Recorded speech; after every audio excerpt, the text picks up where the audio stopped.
अब तक आपने देखा, गुरुजी शंकर और मंजरी से कहते हैं कि विन पर मृत्यु तुल्य योग है और अगर उसकी शादी एक अखंड सौभाग्यवती कन्या से ना हुई तो उसका मरना निश्चित है। राजवीर के भेजे हुए गुंडे विन पर जानलेवा हमला कर देते हैं। विन जिंदगी और मौत के बीच जूझता है। वहीं रिद्धि विन की अखंड सौभाग्यवती बनकर उससे शादी करती है और उसे मौत के मुंह से वापस ले आती है। डॉक्टर्स बताते हैं कि विन पर किसी भी तरह का तनाव नहीं पड़ना चाहिए जिससे उसकी जान पर खतरा आए। इसी वजह से सब विन से उसकी शादी का राज छुपाते हैं, लेकिन मंजरी ये ठान लेती है कि वो विन और रिद्धि का गृह प्रवेश करवा के रहेगी। अरे थांबा थांबा, इथेच थांबा। अब आगे।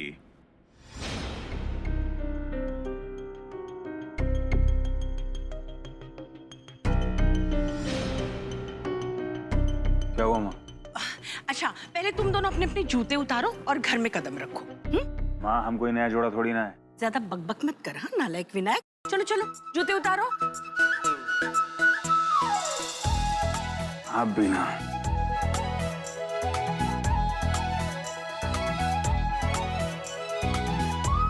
हाँ, अब वहीं रुको, वहीं रुको।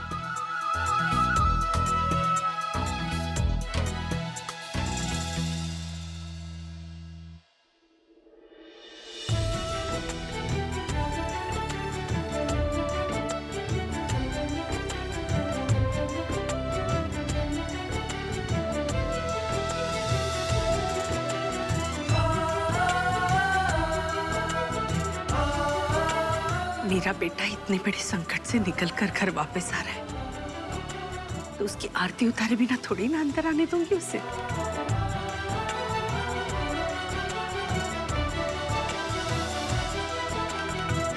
माँ मुझे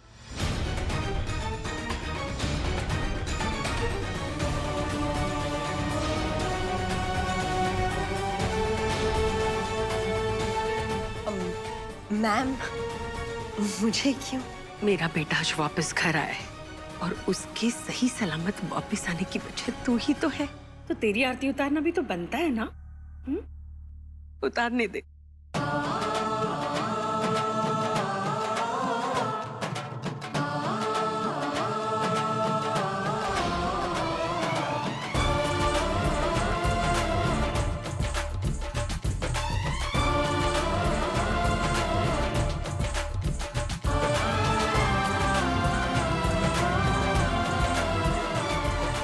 अब दोनों अंदर आ जाओ।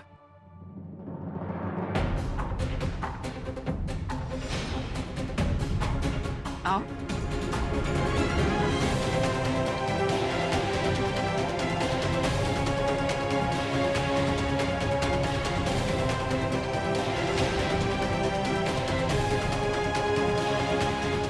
संभाल के।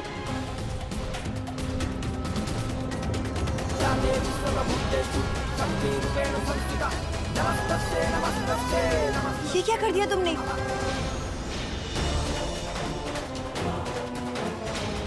अरे रे, कोई बात नहीं, मेरी गलती थी। जल्दी जल्दी में मैंने ही वहां कलश रख दिया था। चलो कोई बात नहीं, आ जाओ। रिद्धि, विनायक अभी बहुत कमजोर है ना, तो उसे अंदर लेके आ और उसके कमरे तक पहुंचा देना।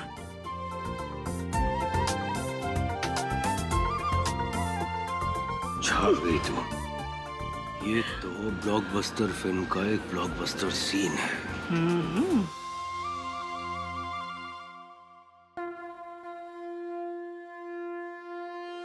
मंगलम भगवान विष्णु मंगलम गंगध्वज मंगलम पुंडरीकाक्षं मंगलाय तनोहरि मंगलम भगवान विष्णु मंगलम गंगध्वज मंगलम पुंडरीकाक्षं मंगलाय तनोहरि।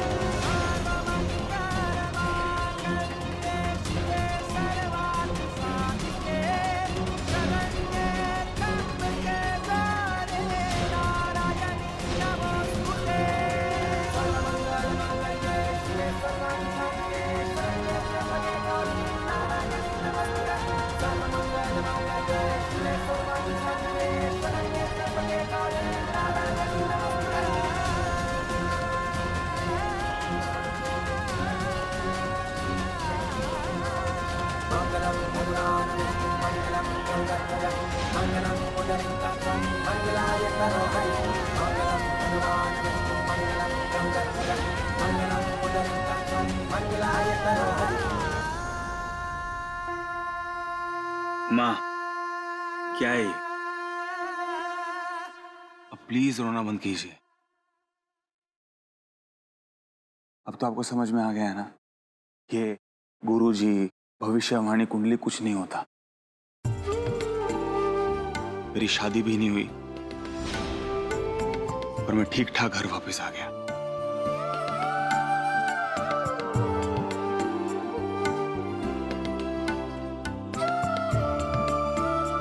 बेटा ये सब छोड़, तू सही सलामत घर आ गया, बस यही हमारे लिए बहुत है। घर में वापस आया हूं कुंद्रा साहब, आपकी जिंदगी में नहीं।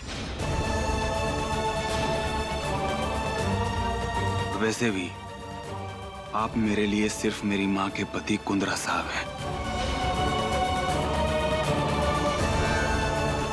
वैसे मानना पड़ेगा, इतने बड़े कुंद्रा मेंशन में इतनी टाइट सिक्योरिटी होने के बाद भी आपके सुपरस्टार बेटे को किसी ने किडनैप कर लिया और आप कुछ भी नहीं कर पाते हैं।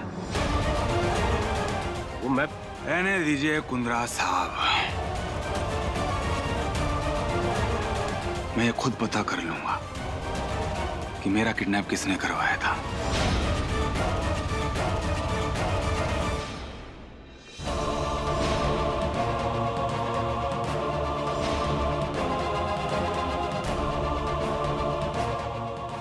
देवर जी, वैसे मुझे लगता है कि आपको अगवा करवाने के पीछे उन माँ बेटी का, मेरा मतलब है कांता जी और वैभवी का हाथ है। मेरे ख्याल से गौरी बिल्कुल ठीक कह रही है।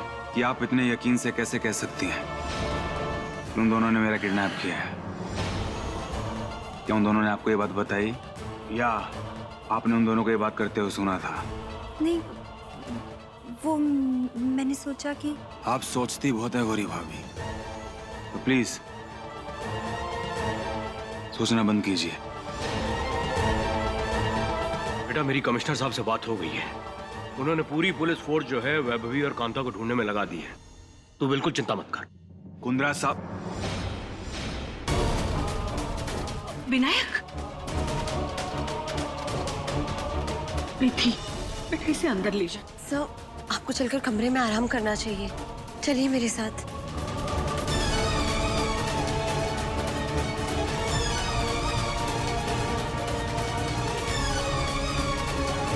मर गए कि हम इन सब में फंस ना जाए। हे देवा, हम पकड़े गए तो? अगर इंक्वायरी हुई तो पंगा हो सकता है। मुझे कुछ तो सोचना होगा।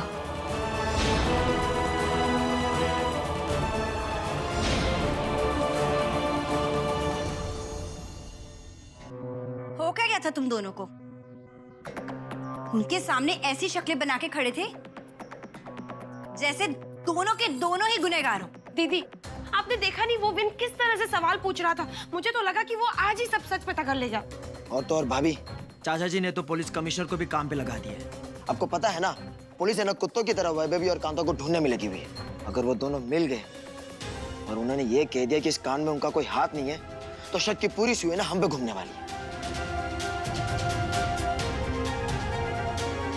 जानू, शक हम पे नहीं, सिर्फ तुम पे आएगा, क्योंकि जो भी किया तुमने किया, हमने तो सिर्फ तुम्हारा साथ दिया। तुम्हारा दिमाग तो नहीं खराब हो गया? जो भी हुआ है ये हम तीनों ने एक साथ मिलकर किया। अरे तुम चुप रहो, बकवास मत करो, ज्यादा समझ में आया? जो भी प्लान करते हो फ्लॉप प्लान। कुछ प्लान तुम्हारा सक्सेसफुल नहीं होता। बड़े आए मुझे समझाने वाले इडियट। चुप हो जाओ दोनों, आपस में लड़ना बंद करो। बस अब ये सोचो कि आगे हमें करना क्या है। भाभी जी, मुझे सच में समझ नहीं आ रहा कि मैं क्या करूं। समझने के लिए ना समझदार होना जरूरी होता है, समझे? अच्छा, तुम्हें जैसे कि बड़ी समझ है? हाँ हाँ है। क्या हाँ समझ है। कहाँ मैं इन दोनों के साथ फंस गई। इनकी वजह से कहीं मैं भी मुसीबत में ना फंस जाऊं।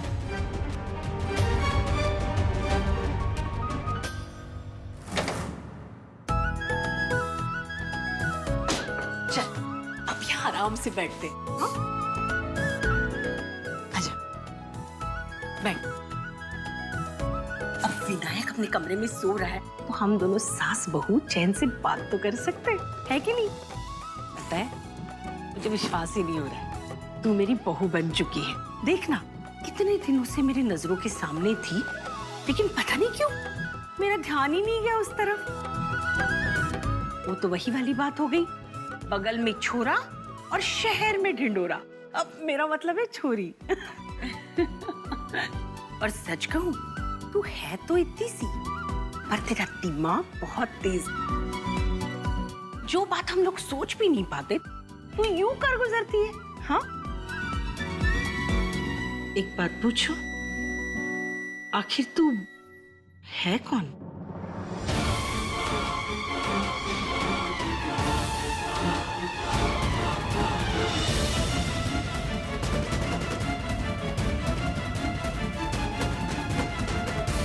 कोई तो बात है, वरना एक लड़की किसी के लिए अपनी जान दांव पर लगा दे, ये बात कुछ हजम नहीं होती। विनायक के लिए इतना कुछ करते हुए तो एक बार भी नहीं झिझकी। कुछ तो बात है। क्या बात है बड़ा, बता ना। हाँ,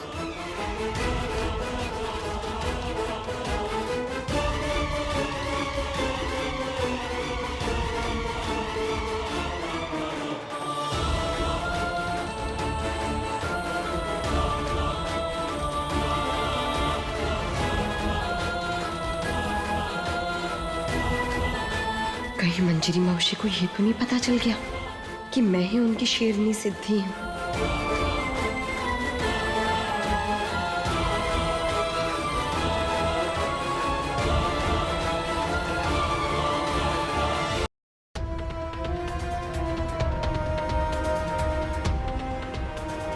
तेरे बारे में तो हम सिर्फ इतना ही जानते हैं कि तू डॉक्टर प्रतिमा की पोती है और मेरे नालायक विनायक के असिस्टेंट।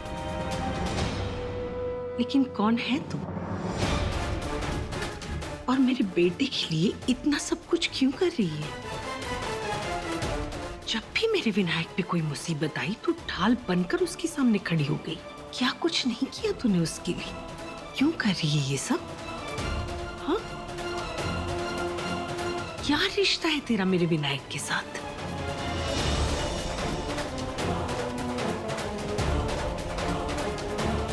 अच्छा अच्छा अच्छा, आता समझलं मला। क्या समझी आप? कहीं तो मेरे नालायक से प्यार तो नहीं कर रही है?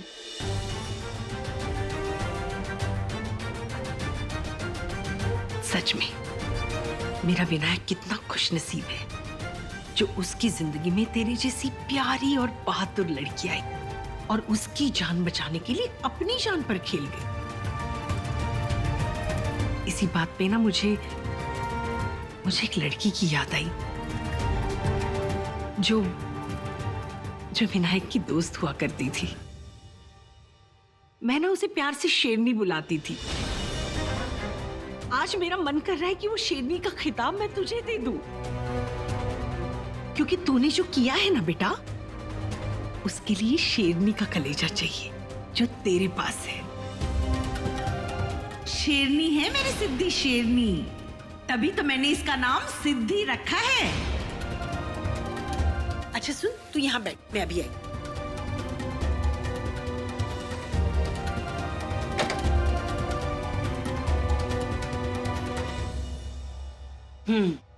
ये ले।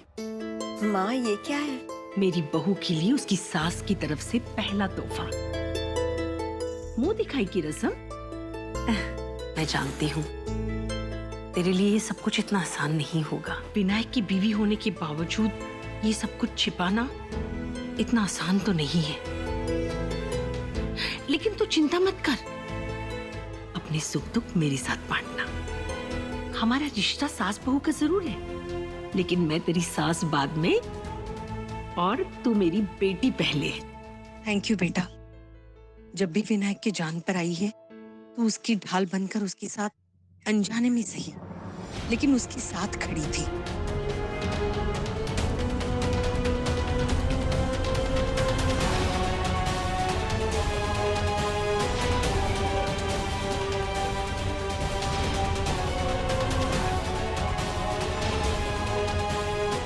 माँ, मुझे आपसे एक जरूरी बात करनी थी। अरे तो बोल ना।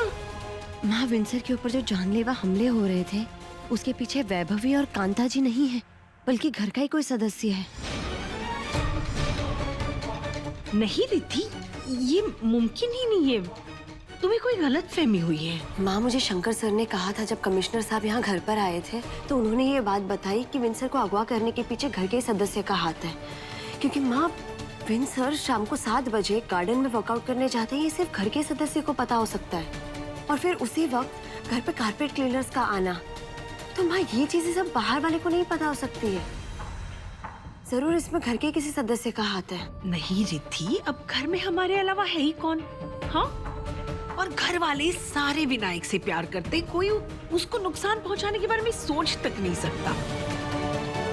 हाँ, अब बची बात प्राची, गौरी और राजबीर के उस दिन सफेद कपड़े पहन के आने की, तो मनबीर ने उन्हें फोन कर दिया था और वो बात तो कुछ हद तक सच भी थी। लेकिन तीनों विनायक से बहुत प्यार करते, सच मान। उनके बारे में गलत मत सोच, ठीक है?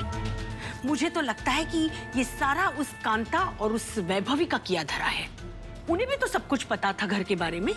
देखना, जब वो पकड़ी जाएंगी ना, दोनों अपने मुंह से कबूल लेंगी कि उन्होंने ही विनायक को अगवा किया था और उसे मारने की कोशिश की थी। पर उस एक्सीडेंट का क्या? उस वक्त तो वैभवी और कांता थे भी नहीं, जब 14 महीने पहले विंसर के सर पे चोट लगी थी।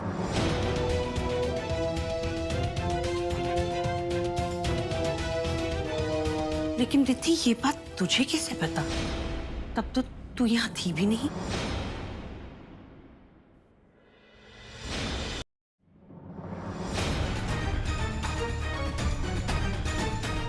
चौदह महीने पहले जब इनके सर पर चोट आई थी, ये उसका एक्सरे, ये इस बार का एक्सरे। दोनों ही बार उसके सर पे गहरी चोट आई थी। माँ, वो हॉस्पिटल में डॉक्टर ने विंसर की रिपोर्ट्स देखी थी ना, तो वहां से मुझे ये बात पता चली। हाँ, उस रात तो बहुत कुछ गलत हुआ था। उस रात सिर्फ विनायक के सर पर चोट नहीं लगी थी, उसके दिल को भी गहरा सदमा पहुंचा था। उसने अपने सबसे प्यारी दोस्त को खोया था उस दिन। आज भी मैं उस रात का जिक्र विनायक के सामने करने से डरती हूँ। और हाँ, तू भी उस रात का जिक्र उसके सामने कभी मत करना।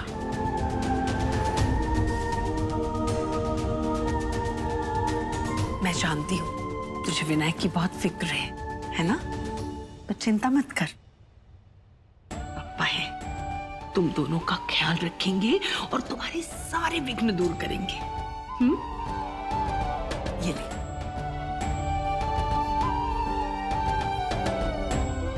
माँ, खुश रहो।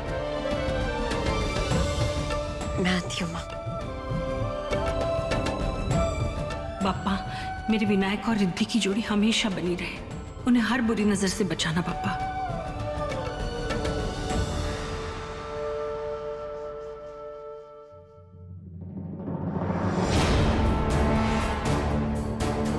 ये रिद्धि मैडम मम्मी जी के कमरे से क्या लेके जा रही है? मैडम है तो बहुत चालू, कहीं कुछ चोरी वोरी तो नहीं की? देखना पड़ेगा।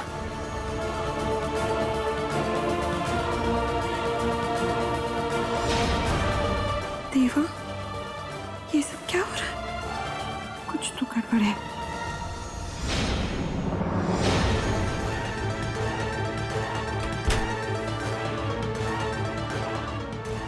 जानू, तुम्हें पता है मैंने ना अभी अभी उस रिद्धि मैडम को मम्मी जी के कमरे से निकलते हुए देखा है। तो इसमें मैं क्या करूं? अरे सुनो तो, तुम्हें पता है मम्मी जी ने उसे बहुत सारे गहने और साड़ियां भी दी है। क्या हुआ है तुम्हें? मुझे क्या होना? मैं राजन को फोन कर करके थक गया। पता नहीं कब मर गया। राजन को फोन? पर राजन को क्यों फोन कर रही हो तुम? विन को दोबारा मरवाने का इरादा है क्या? मेरी बेवकूफ औरत, राजन को फोन इसलिए कर रहा हूँ ताकि मैं उसे आगाह कर सकूं कि चाचा जी ने पुलिस को कांता और वैभवी के पीछे लगा रखा है। नहीं समझी? हाँ बेवकूफ, अगर वो दोनों पुलिस के हाथ लग गए और अगर उनको ये पता चल गया कि विन को अगवा करने में उनका कोई हाथ नहीं है, तो उसके बाद क्या होगा ये मुझे तुम्हें बताने की जरूरत नहीं है। हाँ, जानू, अब हम क्या करेंगे?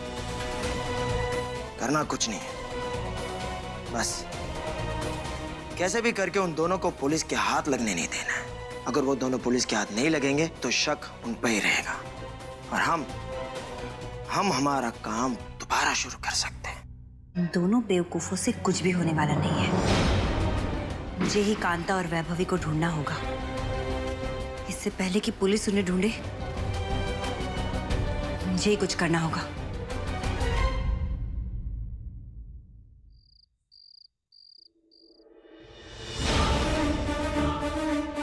अब क्या करें?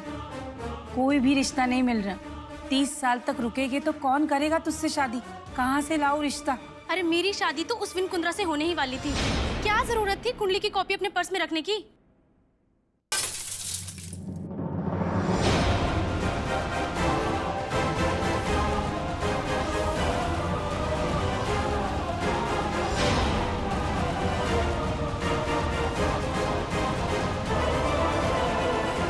यहाँ से आज के आज भाग जाओ। अगर तुम दोनों 1 घंटे में यहाँ से नहीं भागे तो तुम दोनों जिंदा नहीं बचोगे। अब ये कौन सी नई मुसीबत?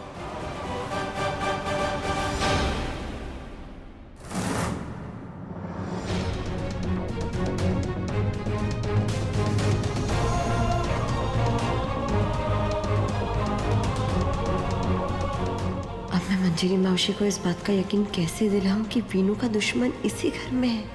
कोई अपना ही है जो उसका दुश्मन है।